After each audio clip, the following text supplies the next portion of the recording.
Salam sejahtera dan selamat datang ke Showcase Kapasiti Pedagogi Pembelajaran Bermakna KPBB bagi tahun 1 semester 2 unit PAKK 1. Pembimbing utama kami ialah Dr. Rusini binti Kamaluddin.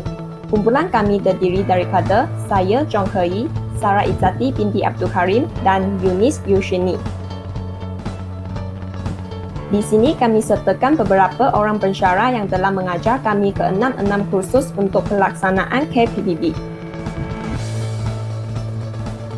Isi kandungan pembentangan kami terdiri daripada The Big Idea, hasil pembelajaran kursus, pengetahuan pembelajaran atau kemahiran kursus, Essential Questions, kekuatan pencabaran dan penambahbaikan, kompetensi global 6C dan Learning Partnership.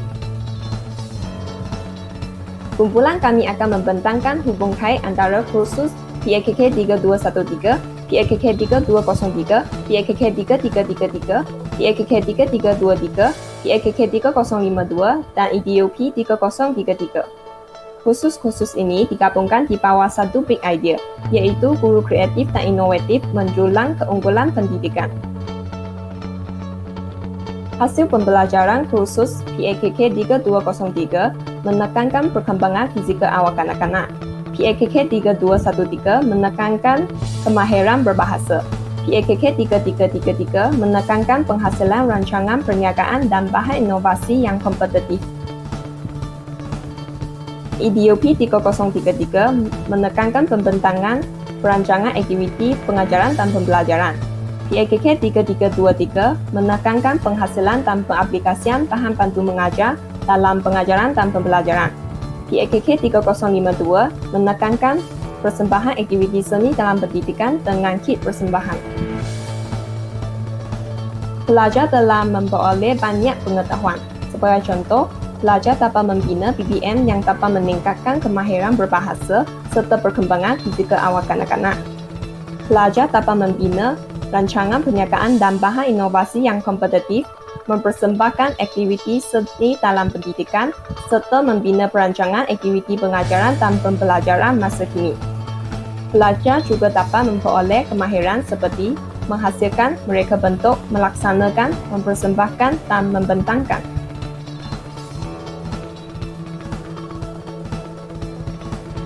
Seterusnya ialah essential question. Soalan yang pertama ialah, sejauh mana guru yang kreatif dan inovatif membantu kanak-kanak menguasai pembelajaran? Guru perlu mendorong murid untuk belajar bersungguh-sungguh, merapatkan jurang murid yang mempunyai kepelbagaian kecerdasan untuk mencapai matlamat akhir dalam pembelajaran. Pengajaran guru mencakupi kehendak setiap murid, setiap kanak-kanak berjaya mendapatkan hak pendidikan, serta menggalakkan murid untuk menggunakan contemporary pedagogi.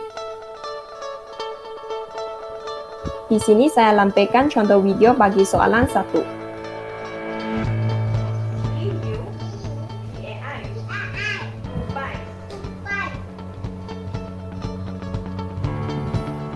Soalan yang kedua, bagaimana guru membina bahan bantu mengajar yang kreatif dan inovatif untuk membantu proses pengajaran dan pembelajaran kanak-kanak?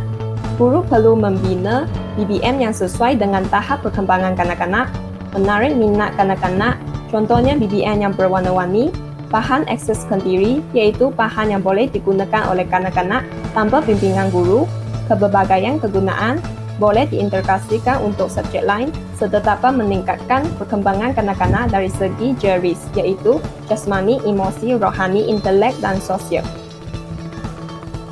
Ini merupakan BBM yang telah kami hasilkan. Seterusnya saya akan serahkan kepada Yunis. Terima kasih, Kei. Selepas guru membina bahan bantu mengajar yang kreatif dan inovatif, munculnya soalan yang ketiga.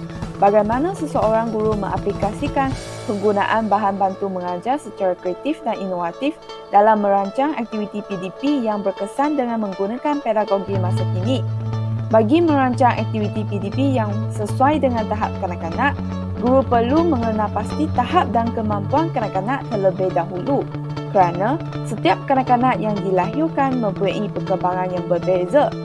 Dengan pengenapastian tahap kanak-kanak, guru dapat melaksanakan satu aktiviti PDP yang seronok dan dapat menarik minat kanak-kanak. Seterusnya, Guru boleh menggunakan pelbagai pendekatan dan kaedah pembelajaran, mengaplikasikan elemen TMK serta menggunakan bahan bantu mengajar yang menarik. Dengan ini, ia dapat meningkatkan kefahaman kanak-kanak, merangsang kemahiran dan kemampuan serta menggalakkan mereka untuk melibatkan diri dalam aktiviti secara aktif. Soalan yang telah kami kemukakan ini mempunyai kait rapat dengan soalan tugasan EDUP 3033. Tugasan ini memerlukan pelajar menggunakan bahan bantu mengajar yang dibina untuk merancang aktiviti PDP dengan mengaplikasikan pedagogi masa kini seperti Flipped Classroom, Blended Learning dan Project Based Learning. Ini merupakan rancangan pengajaran yang telah kami sediakan dengan mengaplikasikan kaedah Flipped Classroom dan penggunaan bahan bantu mengajar yang telah dibina. Selepas itu, kami juga telah membentangkan rancangan aktiviti PDP kami dan ini merupakan slide pembentangan kami. Soalan PAKK 3052 juga mempunyai kait rapat dengan essential question kami di mana ia memerlukan pelajar untuk menyediakan satu kit pembelajaran yang mengintegrasikan seni visual, muzik dan pergerakan. Seterusnya, menyediakan satu persembahan PDP dengan kit pembelajaran yang telah dihasilkan.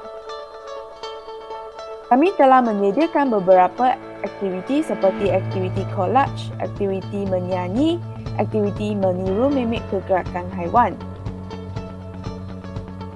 Dengan ini, ia telah menunjukkan bahawa pelajar telah mencapai hasil pembelajaran bagi EDUP 3033 dan PAKK 3052.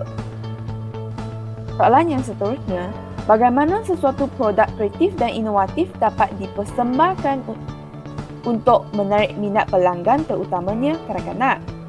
Produk tersebut perlulah sesuai dan selamat untuk digunakan. Contohnya, ia tidak mengancam dan mencederakan kanak-kanak. Kedua, mudah alih, tahan lama dan senang untuk digunakan. Ketiga, mesra pengguna serta berwarna-warni yang dapat menarik minat kanak-kanak. Akhirnya, mempunyai elemen TMK, contohnya QR code ataupun muzik yang dapat merangsangkan pembelajaran murid. Untuk mengenal pasti bahawa pelajar telah mencapai hasil pembelajaran, soalan PAKK 3323 memerlukan pelajar untuk membina satu bahan PDP yang kreatif dan inovatif. Seterusnya, menganjurkan pertandingan inovasi dan membuat persembahan tentang bahan bantu mengajar yang dibina. Oleh itu, kami telah menjalankan pertandingan inovasi melalui aplikasi Facebook pada musim pandemik ini supaya pelajar dapat diberi peluang untuk mempersembahkan dan mempromosikan bahan bantu mengajar mereka. Ini merupakan poster dan kertas kerja untuk pertandingan inovasi. Kesimpulannya, apa yang telah kami dapati dengan mengintegrasikan keenam-enam kursus tersebut, secara individu, pelajar perlu membina satu bahan PDP yang kreatif dan inovatif yang mempunyai elemen seni, ciri-ciri daya saing, kebolehpasaran serta dapat meningkatkan perkembangan bahasa dan fizikal kanak-kanak. Seterusnya, kekuatan, cabaran dan penambahbaikan untuk bahan bantu mengajar. Apakah kekuatan bahan bantu mengajar? Pertama sekali, ia dapat meningkatkan dan mempercepatkan pemahaman dan penguasaan kanak-kanak terhadap sesuatu topik ataupun konsep. Kedua, ia dapat mencetuskan minat kanak-kanak. Guru juga dapat menghasilkan aktiviti PDP yang menarik dan berkesan. Akhirnya, ia dapat memberi pengalaman panca indera kepada kanak-kanak kerana ia melibatkan kanak-kanak secara aktif dalam aktiviti PDP. Seterusnya, saya akan serahkan kepada Sarah.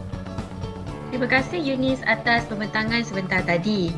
Terdapat beberapa cabaran yang perlu dihadapi dalam pelaksanaan KPPB ini. Kami perlu membina BBM yang merangkumi elemen seperti perkembangan bahasa, fizikal, seni dan pergerakan, kebolehpasaran serta mengintegrasikan pemanfaatan digital lalu diguna pakai dalam penyediaan RPH seperti yang dinyatakan oleh Eunice dalam kerja khusus EDUP 3033.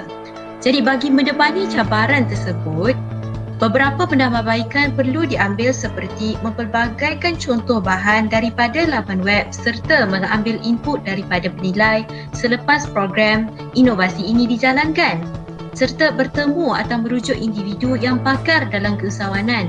Misalnya, Kutren Nada Ahmad merupakan pengasas Children Islamic Center CIC yang menyasarkan 1,000 kit pembelajaran yang dipanggil Know It All Box mampu terjual hingga ke peringkat global. Seterusnya, kompetensi global 6C iaitu C yang pertama, karakter, di mana kami perlu mahir mencari dan membentuk peluang dengan mendapatkan maklumat dan perkongsian daripada senior, pensyarah, ibu bapa serta rakan-rakan untuk bertanya, adakah produk kami ini sesuai ataupun tidak? Yang kedua, aktif mendapatkan maklum balas daripada pensyarah selepas penghasilan dan penganjuran produk ini dijalankan. Dan yang ketiga, pemanfaatan digital menerusi pembinaan Facebook di mana kami sekelas telah memastikan grup yang dibina open for public, jadi ramai yang dapat mengakses dan menilai hasil kerja kami. C untuk critical thinking pula telah melatih minda untuk memastikan produk yang dibina mencapai matlamat tugasan. Buktinya, pemanfaatan digital dapat dilihat apabila penggunaan QR Code telah dipraktikkan oleh semua pelajar dalam penghasilan kit pembelajaran. Maka, murid dapat mengakses dalam bentuk ilustrasi, mesra pengguna serta berunsurkan pendidikan. Refleksi kendiri bagi penambahbaikan menyebabkan munculnya persoalan seperti adakah produk ini mampu bertahan lama, apakah tindakan untuk mengekalkan ketahanan produk serta adakah mampu produk ini dikomersialkan.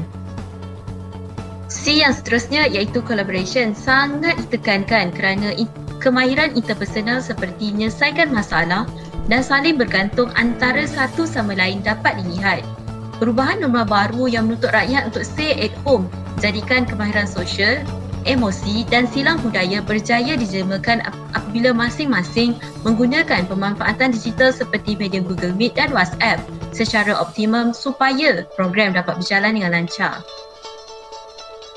C untuk communication pula menerusi sikap para pelajar yang bersepakat menggunakan Facebook yang direka khusus untuk semua audien.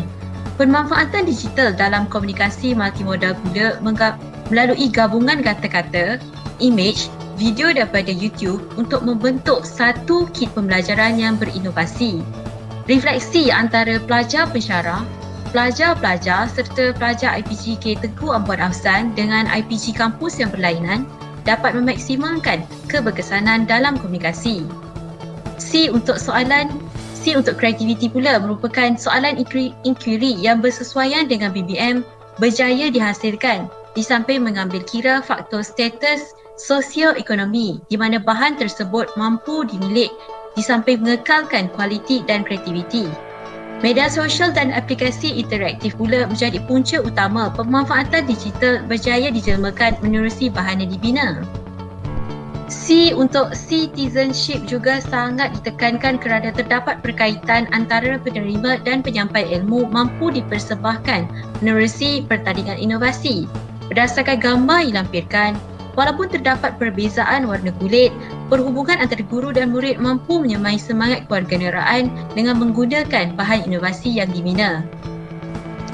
Seterusnya, bagi learning partnership atau rakan pembelajaran, kami sekelas menjalankan postmortem tentang kekurangan dan penambahbaikan kit pembelajaran di samping melatih keyakinan masing-masing untuk berinteraksi. Seterusnya, bagi learning partnership bersama para pensyarah yang terdiri daripada Encik Sufian, Puan Sriastuti dan Puan Rofida telah membuka peluang dan minda dengan menjadikan komen mereka sebagai bahan rangsangan untuk mencipta bahan inovasi yang lebih kompetitif. Pengalaman mengelolakan forum, hasil kerjasama dan inisiatif rakan sekelas dengan menjemput Encik Fahmi dan Cik Aina sedikit sebanyak telah melatih kami untuk mengendalikan program inovasi dalam kerja khusus PAKK 3323. Akhir sekali, kami juga ada menjalankan learning partnership bersama para pendidik sewaktu menjalani PBS di Taska atau Permata. Berdasarkan dapatan yang diperoleh, bahan yang dibina mampu membantu kanak-kanak menguasai kemahiran awal literasi dan motor halus di samping elemen seni yang berjaya menarik minat mereka. Sekian sahaja daripada kumpulan kami. Jika ada tersilap kata, kami mohon maaf. Assalamualaikum dan terima kasih.